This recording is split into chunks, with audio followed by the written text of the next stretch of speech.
नमस्कार। पुनरुत्थान विद्यापीठ में आप सबका स्वागत है। मैं इंदुमती काटदरे। ज्ञान सागर महाप्रकल्प की जानकारी देने के लिए मैं आपके समक्ष प्रस्तुत हूँ। ज्ञान सागर में 1000 ग्रंथ प्रकाशित होने वाले हैं, ये तो आपने जाना। किन विषयों के ये ग्रंथ हैं ये भी मैंने आपको बताया था। किसी भी पुस्तकों के समूह का बाह्य स्वरूप एक होता है और आंतरिक स्वरूप दूसरा होता है। ये जो आंतरिक स्वरूप है उसके बारे में एक सूत्र के प्रति मैं आपका ध्यान आकर्षित करना चाहती हूँ। शिक्षा की प्रक्रिया आजीवन चलती है, ये तो हम अनुभव से भी जानते हैं। हम छोटे से बड़े होते हैं तो ज्ञानवान भी होते जाते हैं, अनुभववान भी होते जाते हैं। तो ये जो शिक्षा की निरंतर चलने वाली प्रक्रिया है, ये गर्भावस्था से वृद्धावस्था तक एक दूसरे के साथ सभी अवस्थाओं में जुड़ी रहती है। ये जुड़े रहना बहुत महत्वपूर्ण है। तो इसके लिए जिस भी किसी विषय का पाठ्यक्रम बने, वह पाठ्यक्रम गर्भावस्था से चलो कम से कम युवावस्था तक कोहेरेंट होना चाहिए, आंतरिक रूप से जुड़ा हुआ रहना चाहिए, सुसूत्र होना चाहिए, क्रमिक आगे बढ़ना चाहिए। इस प्रकार की आंतरिक संवादिता इस पाठ्यक्रम में होनी चाहिए। तो किसी भी विषय का पाठ्यक्रम किसी बड़ी आयु में शुरू कर देना और छोटी आयु में वह नहीं होना या अलग होना, ऐसा नहीं हो सकता। उदाहरण के लिए अर्थशास्त्र का ही हम विषय लें तो हम अर्थशास्त्र को शास्त्र के रूप में ही विद्यालय में पढ़ते हैं। उसके पहले हम अर्थशास्त्र को विषय के रूप में नहीं पढ़ते। संभवतः जहाँ सुज्ञ शिक्षक हैं वहाँ तो दूसरे विषयों के साथ इसका समावेश हो जाता है, परंतु शास्त्र के रूप में तो यह हायर सेकेंडरी और उच्च शिक्षा का ही विषय है। परंतु दूसरी ओर देखें तो अर्थ व्यवहार तो सब लोग करते हैं। अर्थशास्त्र पढ़े हों या न पढ़े हों तो भी अर्थ व्यवहार तो करते हैं। अर्थ के संस्कार भी होते हैं।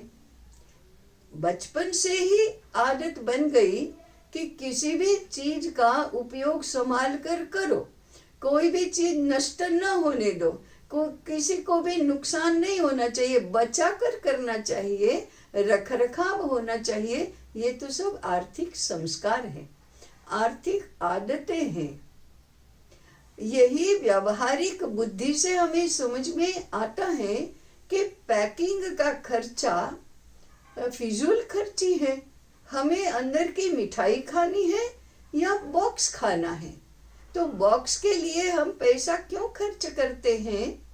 ये एडवर्टाइजमेंट का उद्योग करने वाला अलग से समझाएगा, और पैसा कैसे खर्च करना चाहिए इसके लिए घर की गृहिणी और समझदार दादी माँ अलग से समझाएगी।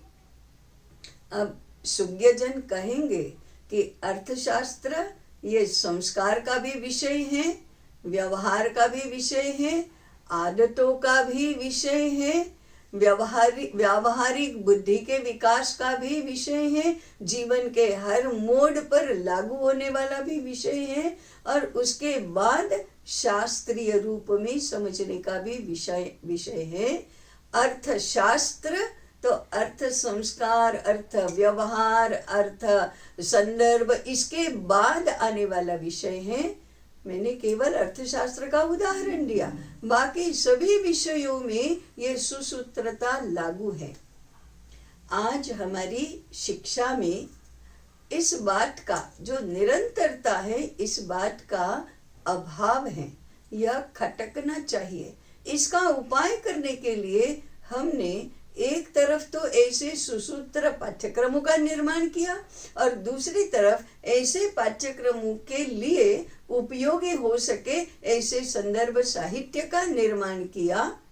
ये संदर्भ साहित्य भी और पाठ्यक्रम भी, पढ़ाने की पद्धति भी और पढ़ाने के लिए अनुकूलता भी, ऐसी सर्व प्रकार की सामग्री जिन ग्रंथों में है, ऐसे ग्रंथों के, ऐसे 1000 ग्रंथों के समुच्चय को कहते हैं ज्ञान सागर महाप्रकल्प। ये आपके तक पहुँचे ऐसी हमारी बहुत इच्छा है, क्योंकि हमारा व्यक्ति, हमारा कुटुंब, हमारा समाज समृद्ध और सुसंस्कृत बने।